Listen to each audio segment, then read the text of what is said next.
గత 10 ఏళ్లలోనూ తెలంగాణలోనూ ఎక్కడ చూసినా పొలిటికల్ డ్రామాలు వేరువేరుగా ఉన్నాయి.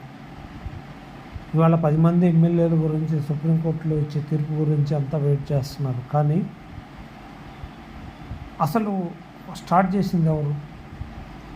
తెలుగుదేశం పార్టీలో క్రియాశీలకంగా ఉన్న ఎమ్మెల్యేలందరినీ వాళ్ళు భయపెట్టు ఏదో ఒక రకంగా చేసి ఆ రోజు మీ పార్టీలోకి లాక్కొని విలీనం చేశారు. టీడీపీని కూడా మీ దాంట్లో చేశారు. కాంగ్రెస్ నుంచి లాక్కున్నారు. టీడీపీ శాసనసభ పక్షాన్ని బీఆర్ఎస్లో కలుపుకున్నారు. మరి ఆ రోజు ఈ గురిగింత గింజ సామెత గుర్తు రాలేదా? మరి టీడీపీ నుంచి ఎందుకైనా మీరు ఎట్లా తీసుకున్నారండి? ఎన్ని రకాలుగా వేధింపులు చేశారు.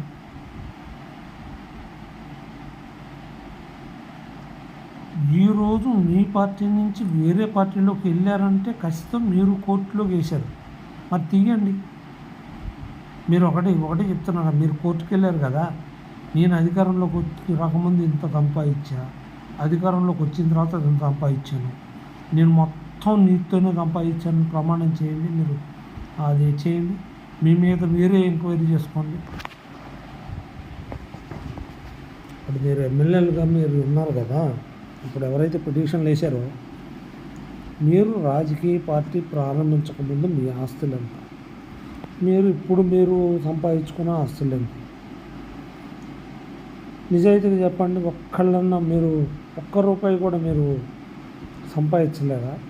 ఏ రూపాయనా నీతిగా కానీ అవినీతిగా కానీ ఏ రూపాయనా గుండె మీద చేసుకుని చెప్పండి.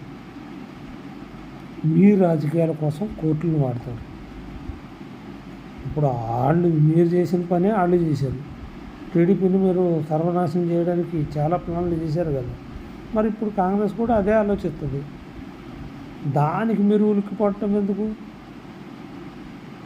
మీరు కరెక్ట్గా ఉండి ఇది తప్పు, తెలంగాణకు పోరాటం చేసిన వాళ్ళను అట్టగా ఉన్నారు, వాళ్ళకే మేము పార్టీ పదవులు ఇస్తాం,